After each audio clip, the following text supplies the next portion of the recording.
রনকে পাঠালাম স্নান করতে। আর এই যে আমার মুখটা দেখুন, মুখের মধ্যে কি দিয়েছি বলুন তো, একটু ওই যে আজকের দিনে কাঁচা হলুদ দিয়ে স্নান করতে হয়। আমার পুরো কাঁচা হলুদ অনেক দিন ধরে আনা ছিল, সে কাঁচা হলুদ প্রায় এখন শুকনো হয়ে গেছে। সেই শুকনো কাঁচা হলুদ দিয়ে আমি একটু মানে পেটে জাস্ট রিচুয়াল যেটা করে প্রত্যেক বছর। আমার তো ছোটবেলা থেকে সরস্বতী পুজোটা একটা এতটা মানে কি বলবো, সারা বছর মনে আমি সরস্বতী পুজোর জন্য অপেক্ষা করে থাকতাম যে একটু শাড়ি পরবো।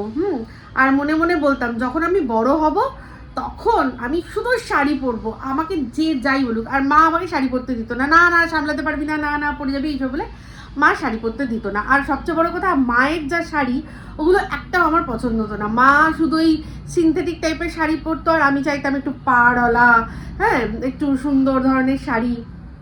মায়ের কোনোদিনও এরকম ছিল না। মায়ের শাড়িগুলো ভালো, মায়ের টেস্ট, মা ওরকম শিফন ওইগুলো পছন্দ করতো। আর আমার টেস্ট হচ্ছে ওই পাড় ফাড় দেওয়া শাড়ি। তো যাই হোক, আমরা যেখানে ভাড়া থাকতাম, যিনি আমাদের মানে ল্যান্ডলর্ড বাড়ি ওলি ছিলেন, উনি আমাকে খুব স্নেহ করতেন। উনি ওনার বিয়ের বেনারসি থেকে শুরু করে আর যা যা যত ভালো ভালো শাড়ি আছে প্রত্যেকটা শাড়ি আমাকে পরতে দিয়েছেন। শুধু তাই নয়, ব্লাউজগুলোকে নিজে হাতে সেলাই করে দিয়েছেন। তাই না, আমার মাসি শাশুড়ি মানে যিনি আমার মাসি, মানে মিস্টার দেবের মাসি, মেরো মাসি, যিনি আমাদের মধ্যে নেই, ওই মাসিও যখন যা শাড়ি যেটা আলমারি খুলে দিত, কোনটা পরবি বল বলে মাসি আমাকে শাড়ি দিত। তো মায়ের শাড়িগুলো আমার কোনোদিনই পছন্দ ছিল না, তাই পরতে পারিনি। যাই হোক, তো আমার খুব ক্রেজ ছিল। আমি সকাল মানে ভোরবেলা উঠে জল নিজে নিজে জল গরম করে স্নান করে সেজে গুজে, হ্যাঁ, আর স্কুলে যাব, এই একটা। তো যাই হোক, সেই মনে পড়ে গেল, আমি একটুখানি তেলের মধ্যে কাঁচা হলুদ মিশিয়ে রনকে মাখালাম, আর আমিও একটুখানি মুখের মধ্যে মেখে নিলাম, ব্যাস যথেষ্ট। ওকে স্নান করাবো, তারপর ওকে কিছু একটু খাওয়াবো, আমিও তারপর রেডি হয়ে ওকে নিয়ে বেরোবো। ঠিক আছে, চলুন। আজকে আর রাস্তা দিয়ে, এখানটা তো পুরো মেন রাস্তা, সব ছেলে মেয়েগুলো যাচ্ছে না, বিশেষ করে যারা ওই ফাইভের পর থেকে কলেজ অবধি, ওই ছেলে মেয়েগুলোকে দেখতে খুব ভাল লাগে, খুব ভাল লাগে। ছেলেগুলো সব পাঞ্জাবি পরেছে, মেয়েগুলো শাড়ি পরেছে, ওদের মনের মধ্যে একটা সেই ওই যে বাঙালির আজকে ভ্যালেন্টাইন্স ডে যেটা বলে, তো যাই হোক প্রেমের দিবস, তো ওগুলো ওদের মনের মধ্যে চলছে। তো এই বলতে বলতে আমার মনে হয় হেল্পও এসে গেল, ভালোই হলো। চলুন পরে আবার আসি। রন, আমি রেডি হয়ে বেরিয়েছি। রনের আউটফিট এইটা, আর আমার তো ওই যেটা ছিল পুজো জন্মদিনে, সেটার সাথে শুধু এই ওয়েস্টকোটটা পরেছি। আচ্ছা, চললাম আমরা এখন রনের স্কুলে। চলো। ও হ্যাঁ, আয়রা বেবি শাড়ি পরেছে, সেই ছবি আমাদের সাথে শেয়ার করেছে, অবশ্যই আপনাদের সাথে শেয়ার করব। মানে আজকের ডেটে দেখা, আমি বললাম যে সবচেয়ে মিষ্টি সরস্বতী, কি কিউট লাগছে, নজর না লাগে।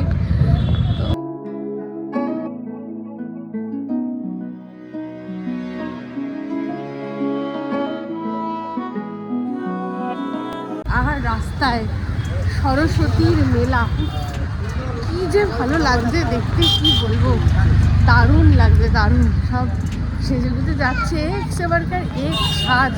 যাওয়ার আসার পথে অনেকগুলো ঠাকুর হয়েছে, সে ঠাকুরগুলো দেখে রন খুব খুশি। এসে গেছি আমরা প্রায় গেরা বাগান।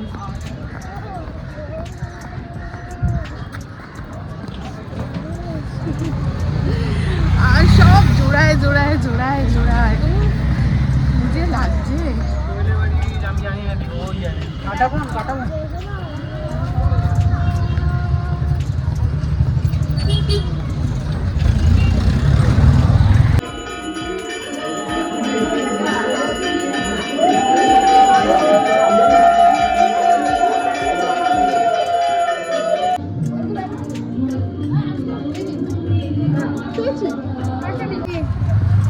এই যে আমাদের হয়ে গেল ঠাকুর দেখা, পুজো দেখা, প্যাকেট নিয়ে এবার চলেছি আমরা বাড়ি। ঠিক আছে, বাড়ি চলে এসেছি। আর এই যে এবার দেখি যে প্যাকেটটার মধ্যে কি আছে, ওটাকেই দেখাবো আপনাদের সাথে। রন এসে আগে দিদুর কাছে শুয়ে পড়েছে, আর মা বলছে মায়ের শরীরটা খুব একটা ভাল লাগছে না, মানে বললো ব্যথা করছে, পিঠটা মনে হয় গ্যাসে। তো ওই রেন্টাক দিলাম একটা, তো মা বলছে খাবে না। তো ঠিক আছে, যদি একান্ত শরীর ভালো না লাগে একবেলা মিল স্কিপ করাটা কোনো ব্যাপার নয়, বরং সেটা শরীর মানে শরীরই আর কি ইন্ডিকেশন দেয় যে কখন আর কি স্টপ করতে হবে। তো কোনো চাপ নেই, মা রেস্ট নিচ্ছে, রন ওখানে আছে। আর আমি আপনাদের দেখাই যে প্যাকেটটার মধ্যে কী আছে। আর রন কিন্তু ভাত মাংস ওর আছে, ওগুলো আমি বার করে রেখেছি, ওকে খাওয়াবো। ঠিক আছে, যাওয়ার আমার ছেলে ওকে খাওয়াবো। এরকম প্যাকেট করে এক একজনকে সবাইকে দিয়েছে। আমার যা মনে হচ্ছে এটার মধ্যে আছে বেগুনি। ঠিক আছে, বেগুনি, এটা হচ্ছে খিচুড়ি। সরস্বতী পুজো মানেই তো খিচুড়ি, আমরা ছোটোবেলা থেকে তাই জেনে এসেছি। আর তার সাথে এই যে তরকারি, ওই লাবড়া টাইপের যে তরকারি হয় সেই তরকারি, সব ডাটা টাটা সমস্ত কিছু দিয়ে। ঠিক আছে, আর বেগুনি তো দেখালাম, ভেতরেই আছে। এই যে একটু আসলে নিয়ে আসতে গিয়ে ঠান্ডা হয়ে গেছে। এটার মধ্যে আই থিঙ্ক পায়েস আছে, দাঁড়ান, পায়েস আছে বলেছিলাম, পায়েসই আছে। আর এখানে আছে খেজুর আমসত্ত্বর চাটনি, খুবই ভালো। আমি শুধু আনতে গিয়ে আমার একটুখানি এদিক ওদিক হয়েছে, যেটা স্বাভাবিক, কোনো অসুবিধা নেই। তো এই হচ্ছে খাবার, সরস্বতী পুজোর স্পেশাল। কি ব্যাপার গোগো? ও দেখলাম বারান্দায় গিয়ে ধ্যান করছে। কি হলো? গোগো গোগো গোগো, কি সরস্বতী দেখছিস তুই বাইরে দাঁড়িয়ে দাঁড়িয়ে? সরস্বতী দেখছিস? দেখলাম বাইরে দাঁড়িয়ে দাঁড়িয়ে দেখছে।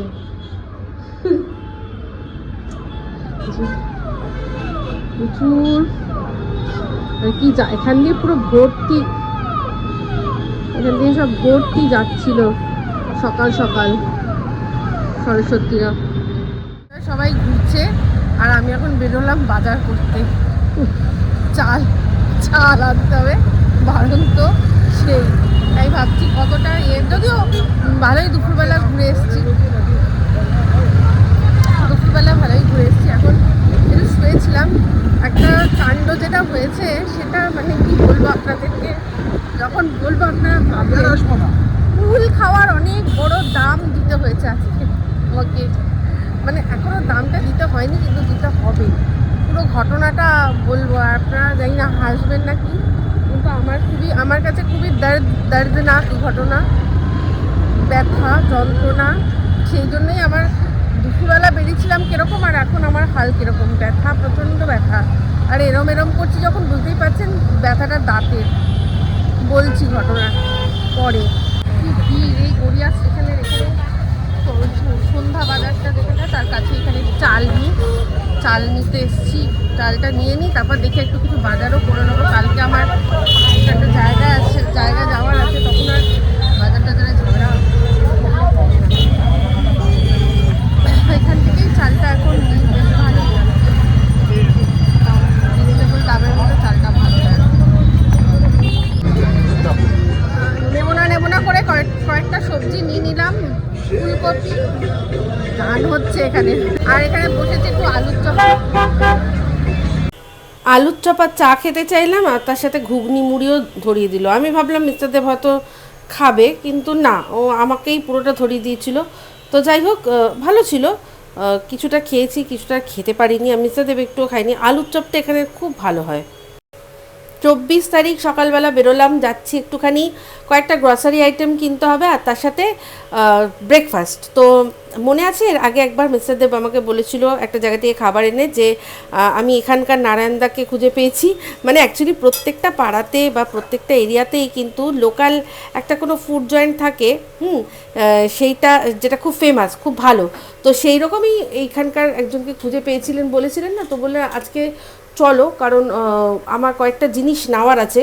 গ্রসারি আইটেম এমনি 10 মিনিটস অ্যাপে বলা যায়, কিন্তু অনেক আইটেম না হলে না ওই ডেলিভারি চার্জেসটা গায়ে লাগে। তো যাই হোক, খুব বেশি অনেক কিছু নেওয়ার ছিল না, তাই জন্যই আমরা গেছি, একেবারে কিনেও নেব আর তার সাথে সাথে ব্রেকফাস্ট করে নেব। পিছনে দেখলেন খুব সুন্দর একটা শিবালয় আছে, যেটা একদম বাইপাস থেকে দেখাই যায়। তো যাই হোক, এই জায়গার একটা স্পেশালিটি আছে, যেই স্পেশালিটিটা সব থেকে ইউনিক করেছে এই জায়গাটাকে। এখানে না লুচিগুলো যেটা আছে সেটা যখন দেখবেন আপনারা দেখবেন লুচিটার মধ্যে আটা আছে।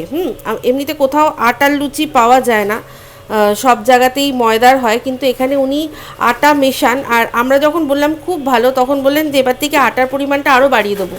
এখন যদি 40% আটা হয়, এরপর ভাবছি 50% করে দেবো, 50% আটা দিয়ে করব। আর এই যে ঘুগনিটার ওপরে সবুজ সবুজ, ওটা একটা লঙ্কার চাটনি বা আচার বা দারুণ, মানে একটা লঙ্কার প্রিপারেশন যেটা খুব ভালো। আর তার মধ্যে টক জলও দিয়েছিল, লেবু দিয়ে তৈরি।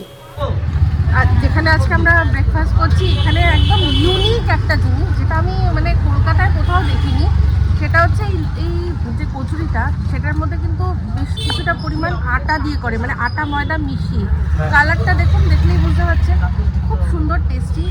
আর অ্যাকচুয়ালি সারা ওয়েস্ট বেঙ্গল ছাড়াও সারা ভারতবর্ষে মনে হয়, আর ভারতবর্ষে কেন, ওয়েস্ট বেঙ্গলের ভেতরেও নন বেঙ্গলিরা কিন্তু আটার লুচি খায়, আটার লুচি, আটার পরোটা। আমরাই শুধু ময়দা খাই। তো উনি বলছেন যে এবার ভাবছি আর ধীরে ধীরে মানে ময়দা তুলে আটাটাই করবো, কারণ এটা খুব হেলদি। আর এই লুচিটার ঘুগনিটার ওপরে একটা টক জল আর একটা লঙ্কা আচার, মানে আচার ঠিক না, এটা একটা বলতে পারেন লঙ্কার কোনো একটা, এটা কি প্রসেস করা কিছু, যাই হোক কুচি কুচি লঙ্কা দেওয়া, মশলা দিয়ে তৈরি করা, খুব সুন্দর ওটা টেস্টটা। আরও একটা আচার হয়, কিন্তু সেটা আজকে হয়নি, অন্য দিন হবে। তো ভালো হলো, ওটা পেলাম না, ওটার জন্য আবার একটা অন্য দিন এসে খাবো। খুব ভালো লাগছে দেখে, ঘুগনিটা সত্যি খুব টেস্টি। তার সাথে নিয়েছি একটা ডিম সিদ্ধ, খুব ভালো খেলাম। খাওয়া দাওয়া হয়ে গেল। এই যে দাদার দোকানটা দেখে রাখুন, এইদিকে কখনো আসলে নিশ্চয়ই আসবেন। এই জায়গাটার নাম বালিয়া বলে, মধ্য বালিয়া, একদম দারুণ। এরপরে আরেকদিন আসবো ওই আচারটা খাওয়ার জন্য। বাজার থেকে ফিরলাম, বললাম কি যে ভেটকি মাছ নিয়েছি। হ্যাঁ, আগের দিন মনে আছে একটা জায়গা থেকে আমরা মাছ নিয়েছিলাম, যেখানে জ্যান্ত ট্যাংরা মাছ ঘুরছিল, আপনাদেরকে দেখালাম। ওইখানেই ওই হাজব্যান্ড ওয়াইফ বসে, ওরা মাছ ভালোই দেয়। কারণ আমি আগের দিনও দেখেছি, আজকেও দেখলাম যে ওদের রিপিটেড কাস্টমার, মানে পরিচিত কাস্টমার, বারবারই ওদের কাছ থেকেই মাছ নেয়, যা দেখে বুঝলাম। আর একদম মানে বাজার, ওরা মানে ওই জমিয়ে রাখার মতো কোনো ব্যাপার না, বসে আনে, মানে সকালবেলা নিয়ে আসে, বসে বিক্রি করে চলে যায়। দামটাও রিজনেবল, মাছটাও ফ্রেশ। তো ওখান থেকে ভেটকি মাছ, যেটা মিডিয়াম সাইজের ভেটকি হয় না, দুটো মাছ নিয়ে এসেছি। ওটা ফুলকপি দিয়ে ঝোল করব। আর হচ্ছে গিয়ে আগের দিন যে বাজার থেকে বেথু শাকটা নিয়েছিলাম, বেথু শাকটাও আজকে ওই অত তামঝাম করছি না, আজকে শুধু মানে রসুন দিয়ে যেরকম ভাজে সেরকম রসুন দিয়ে ভাজবো।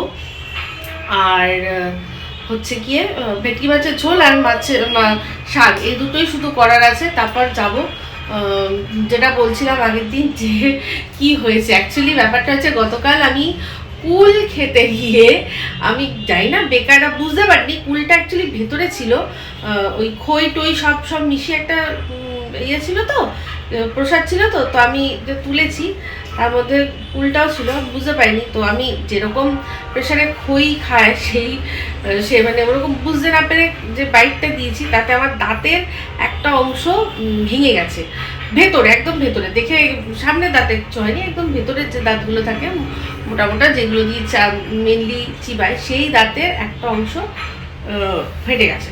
তো সেটা থেকে এবার ফেটে গেছে। পেন সেরকম অসহ্য পেন কিছু নেই, কিন্তু আমার মনে হচ্ছে রুটটা একটু এক্সপোজ হয়ে রয়েছে, তো সেই জন্য ডাক্তার একটু দেখানো দরকার। এবার ডাক্তার দেখাবো, ডাক্তার দেখিয়ে কি বলে জানি না, আমার মনে হয় যদি দরকার পড়ে ফিলিং তাহলে ফিলিং করাতে হবে। সেই জন্যই বললাম যে একটা কুল খেতে গিয়ে কত আর কি খরচা এখন আমার বেড়ে গেল, একটা কুলের জন্য আমার খরচা কত বেড়ে গেল। মা ফুলকপি আলু কেটে দিয়ে গেল, আমি মাছটা ধুয়ে জাস্ট ঝোল করবো। তো এই হচ্ছে বিপত্তি, আর বলেন কেন, বলার কিছু নেই। তো হাসিও পাচ্ছে আমার, আর রাগও উঠছে, যে দেখে শুনে একটু খাওয়ার দরকার ছিল। তো যাই হোক, রান্না করে নিই, রান্না করে আবার ফিরছি। তারপর কি সব এখানে গোছানোই আছে, সব গুছাচ্ছি, মাছটা আর ইয়েটা শাকটা করবো, ব্যাস হয়ে যাবে। রান্না হয়ে গেল, এবার রান্নাগুলোর একটুখানি লুকটা দেখাই। এই হচ্ছে বেথো শাকটা ওই রকমভাবেই করেছি যেরকমভাবে আগের দিন আপনাদের রেসিপি দিয়ে দেখালাম, কারণ ভাবলাম এই হয়তো শেষ শীতের শেষ বেথো শাক, এরপর পাবো না পাবো, ওই মুখে লাগার মতো রেসিপিটা বরং করি। আপনারা করে কিন্তু আমাকে কমেন্টে জানাবেন কেমন খেলেন। আচ্ছা, আর এই হচ্ছে ফুলকপি আলু দিয়ে ভেটকি মাছের ঝোল। এই সবে গ্যাসটা বন্ধ করে রেখেছি আর কি স্ট্যান্ড বাইয়ে, এই হয়ে গেছে ঝোল। খেয়ে মিস্টার দেব আর আমি বেরোবো ওই ডাক্তারের কাছে, দাঁতের ডাক্তারের কাছে। তার আগে মাকে খেতে দিয়ে দেবো আর রনকে খাইয়ে দেবো। হ্যাঁ, আমরা একটুখানি হেভি ব্রেকফাস্ট খেয়েছি, আমার এখন খিদে নেই।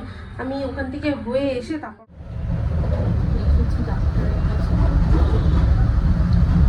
ডাক্তারের কাছে এসেছি।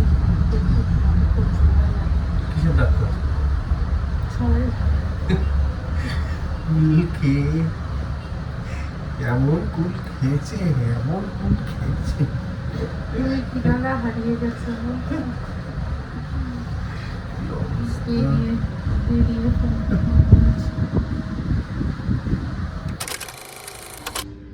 Good evening. এখন একটা নতুন কাজ পেয়েছি, সেটা হচ্ছে বইয়ে মলাট দেওয়া। রনুর বইতে মলাট দেওয়া হচ্ছে, অনেকগুলো দেওয়া হয়ে গেছে, সেগুলো সব টাপুর দিয়েছিল। আবার এই লাস্ট যেদিন স্কুলে গেছিল সেদিন আবার দিয়েছিল। তো যাই হোক, ওখান থেকে তো আসলাম, মানে ক্লিনিক থেকে, তারপর ওখান থেকে ক্লিনিক থেকে বেরিয়ে গেছিলাম বাসডোরিতে, মানে আমাদের ওই বাড়িতে গেছিলাম। ওখানে গেছিলাম পার্লারে একটু আইব্রো আপার লিপটা ওইগুলো করলাম। ওই দিক অতটা দূর গেছিলাম যখন, এখন করেই আছি একেবারে। তারপর এসে খাওয়া দাওয়া করেছি, তারপর আর আপনাদের সাথে শেয়ার করা হয়নি। অ্যাকচুয়ালি হলোটা কি হলো হচ্ছে গিয়ে ফিলিং করে দিল। আমার যে দাঁতটা ভেঙে গেছে, যে অংশটা বললো যে এমনি ফিলিং করলেই হয়ে যাবে, আর তারপর যদি খুব পরবর্তীকালে ডিস্টার্ব করে তখন রুট ক্যানালের কথা চিন্তা করলে করা যাবে, কি হবে না হবে। আমি জানি অতদূর কিছুই হবে না, কারণ আমার তো গতকাল আমি পেন কিলার কিনে রেখেছিলাম, কিন্তু পেন কিলার আমার খেতেও হয়নি। জাস্ট মানে দাঁতের একটা অংশ ওপর থেকে ওই যে ইয়েটা পরতটা ওই কুলের বিচিতে ধাক্কা খেয়ে উঠে গেছে, সেটাই করে দিল। তো যাই হোক, আমি ভয় প্রচুর পাচ্ছিলাম, আর স্বাভাবিক, কারণ রোজ রোজ তো আর ওখানে ওই ডেন্টিস্টের ওই চেয়ারের মধ্যে শুতে হয় না, খুব ভয়ই পাচ্ছিলাম। আমার এর আগে অনেক আগে আমার দাঁত উইজডম টুথ, মানে কি বলে ওটাকে, আক্কেল দাঁত তোলা হয়েছিল, তখন খুব ভয় পেয়েছিলাম, আর এখন আবার। তো যাই হোক, একটু মানে সেন্সিটিভিটি এখন আছে। তো ওষুধ কিছুই দেয়নি, আমাকে একটা পেস্ট দিয়েছে। পেস্ট তো আমি বললাম যে আমি প্যারাডন্টাক্স ইউজ করি, বললো ভালো। তো যা ওটা এই পেস্টটা দিয়ে কদিন করলেই বললো যে শিরশিরানি ভাবটা চলে যাবে। আর আমাকে ভালো টুথব্রাশ রেকমেন্ড করেছে, যেই টুথব্রাশটার দামই হচ্ছে গিয়ে 525 টাকা। তো যাই হোক, সেটা কেনা হয়নি এখনো, পরে কিনবো। আর আমায় বলেছে আমি ভীষণ চেপে চেপে দাঁত মাজি। বললো দাঁতের ভেতরে যুদ্ধ করেন নাকি, দাঁত আপনি মেজে আপনার দাঁত নষ্ট করে দিচ্ছেন। মানে যত মানে দাঁতে ওই যে গাম থেকে রক্ত বের হওয়ার, মানে ওই সবই আমার প্রেশার। বললো এত প্রেশার দিচ্ছেন আপনি দাঁতে, যে দাঁতের এনামেল ক্ষয় হয়ে যাচ্ছে, নষ্ট হয়ে যাচ্ছে। তো দাঁতে কম চাপ দিয়ে মাজতে বলেছে, বললো অত দরকার নেই। তো এই হচ্ছে ব্যাপার এখন। আর এগুলো ঠান্ডা এমন ভাবে লেগেছে, আর এমন নাক মুছেছে যে নাকের অবস্থা দেখুন ছিলে গেছে। তো যাই হোক, কালকে হচ্ছে গিয়ে 26শে জানুয়ারি প্রজাতন্ত্র দিবস। সবাইকে প্রজাতন্ত্র দিবসের শুভেচ্ছা জানাই। তো সবাই ভালোভাবে কাটান। বেরোলাম আবার একটুখানি কয়েকটা জিনিস কিনতে, সামনেই যাবো। হ্যাঁ, এখান থেকে সাউথ প্রিন্সের বাস যায়, সাউথ প্রিন্সের বাস দাঁড়িয়ে আছি। এখান থেকে উঠলে সোজা সাউথ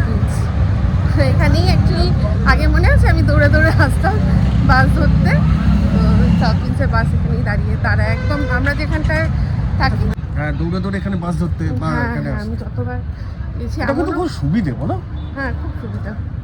এরকম অনেক বড় বড় কমপ্লেক্সেরই এরকম রয়েছে। যেমন আমার বান্ধবী থাকে গ্রিনফিল্ড সিটিতে, ওদেরও বাড়ি যখন গেছিলাম তখন আমরা গাড়ি বুক করে গেছিলাম যদিও, কিন্তু দেখেছিলাম এরকম বাস আছে, ঘন্টায় ঘন্টায় বাস ছাড়ে, সুবিধা হয়।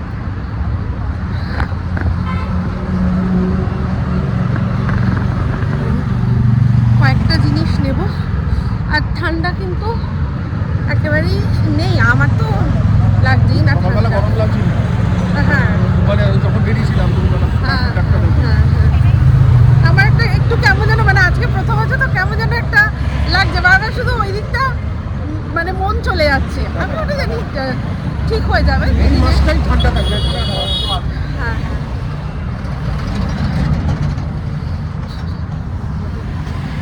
সেই ঠান্ডা তো। তো চলুন পরে আসছি আবার। আমি হালকা স্ট্রোলটা নিয়েছি, ঠান্ডা লাগছে না একদম। ঠিক আছে, কিনি একটা জিনিস কেনাকাটা করে পরে আবার ফিরছি। এখানে না বাইপাসের উপরে খুব সুন্দর একটা মন্দির আছে, আমরা যাতায়াতের সময় দেখি, আসা হয়নি আজকে, একটু ভাবলাম দর্শন করে দিন আপনাদেরকে।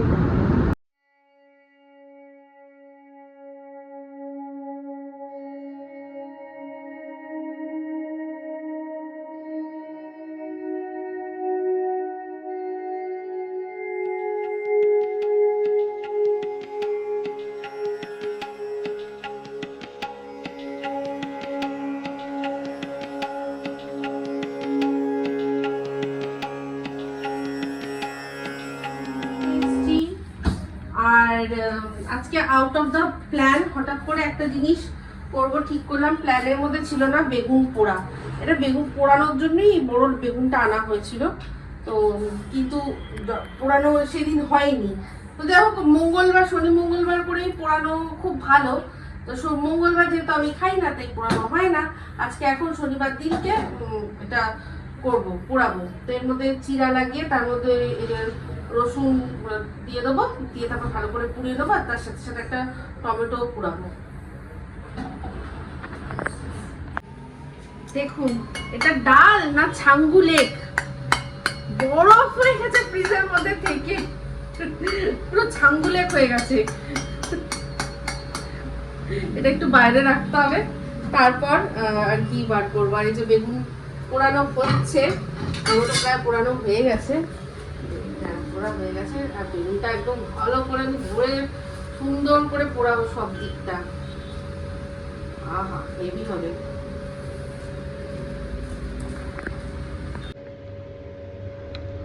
বেগুন পোড়া প্রায় পুড়িয়ে ভালো করে ছাড়িয়ে নিয়েছি, আর গাটা ওই কালো কালোটা, টমেটোটাও তাই। এবার আমি কাঁচা লঙ্কা, কাঁচা পেঁয়াজ, ধনেপাতা কুচিয়ে, নুন দিয়ে, সর্ষের তেল দিয়ে ভালো করে চেপে চেপে এই ম্যাশারটার সাহায্যে এটা দিয়েই মাখছি, আর হাত দেওয়ার কোনো প্রয়োজন পড়বে না, এই দিয়েই দারুণ হয়ে যাবে। আমার না একটা বড় সাইজের বোরোসিলের ছিল জানেন, এই বাটি রন ধরে ছুঁড়ে ফেলে দিয়েছিল একবার।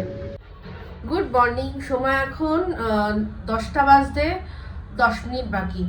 স্নান হয়ে গেছে, স্নান টান করে চলে এসেছি রান্নাঘরে। তো গতকাল রাত্রে বেগুন পোড়া দিয়ে খুব ভালো খেয়েছে সবাই, আর আমি একটা দারুণ জিনিস দিয়ে খেয়েছি, সেটা মুড়ি। হ্যাঁ, ভাত ছিল এরকম না, কিন্তু ভাত খেতে ইচ্ছা করছে না, অনেকদিন হলোই রাত্রে ভাত খাওয়া প্রায় বন্ধ করে দিয়েছি, মানে স্পেশাল কেস ছাড়া। তো যাই হোক, সেখানে হচ্ছে মুড়ি দিয়ে খেয়েছি। বেগুন পোড়াটা হেভি লেগেছে, দারুণ লেগেছে। আর সিজনের প্রথম বেগুন পোড়া খুব খুব খুব ভালো। পুরো শীতটা চলে গেল, সেরকমভাবে বেগুন পোড়া খাওয়াই হয়নি, খুব ভালো খেয়েছি। তো যাই হোক, এখন ব্রেকফাস্ট করছি। ব্রেকফাস্টে আজকে করছি হচ্ছে চিড়ের পোলাও। আজকে সানডে, বাবা বাড়িতেই আছে, তো আজকে বললাম যে অন্যান্য দিন অনেক সময় ব্রেড ফ্রেড খাওয়া হয়, দরকার নেই, আজকে একটুখানি মিস্টারদেব কালকেই বলেছিল যে আজকে তাহলে কি করবে, চিড়ের পোলাও করবে, বাবা থাকবে হ্যাঁ, তো তারপর কাল আজকে রবিবার 25 তারিখ ছুটি, আবার কালকেও 26শে জানুয়ারি ছুটি। একটা লং উইকেন্ড, বছরে কোনো না কোনো সময় এরকম লং উইকেন্ড চলেই আসে, যেই সব দিনগুলোতে সবাই ওই দীঘা পুরী ওই সব জায়গায় গিয়ে মানে দীপুদাতে ভিড় জমায়। সত্যি এবার দীপুদাতে ভিড় জমানোর মতোই আর কি ছুটিটা পড়েছিল, সরস্বতী পুজো, তারপর শনিবার, এই সমস্ত মিলিয়ে বেশ এক দারুণ লং 4-5 দিনের একটা লং উইকেন্ড। তো খুব ভালো সুযোগ যারা টুকটাক বেরিয়ে পড়তে চান তাদের জন্য। তো যাই হোক, এরকম এক বছর আমরা মানে লং উইকেন্ডে না প্ল্যান করেই দুম করে চলে গেছিলাম দীঘায়। তারপর যা হয়েছিল বাপরে বাপ, সে ইয়ে পাই না, হোটেল পাই না, যেই হোটেলগুলো মানে 500 টাকাও না, সেগুলো 2500-3000 টাকা চার্জ করছে, সেই দিয়েই থাকতে হয়েছিল। কিছু উপায় নেই, কোনো উপায় ছিল না সেই জন্য। তো যাই হোক, ইয়ে করবো, চিড়ের পোলাওটা করবো, তার জন্য কড়াই বসিয়ে দিয়েছি, তেল গরম করে দিয়েছি। এই যে আলু কেটে দিয়েছে, পেঁয়াজ কেটে দিয়েছে মা, আমার সব হাতের কাছে রেডি আছে, ঝটঝট ঝটঝট করব। আর এই হেলমেট পরে পরে চুলটার যারা হাল হয়েছে না, এটা আর ঠিক হবে না, আর তার উপর সব চুল উঠে যাচ্ছে। যাই হোক, চলুন, আর এই গল্প কি, আর সবারই ঘরে ঘরে একই ব্যাপার। তো তেলের জন্য একটা খুব ভাইরাল তেল, সেটা অর্ডার করব ঠিক করেছি, ওটা মেখে দেখি কি হয়, তাই না?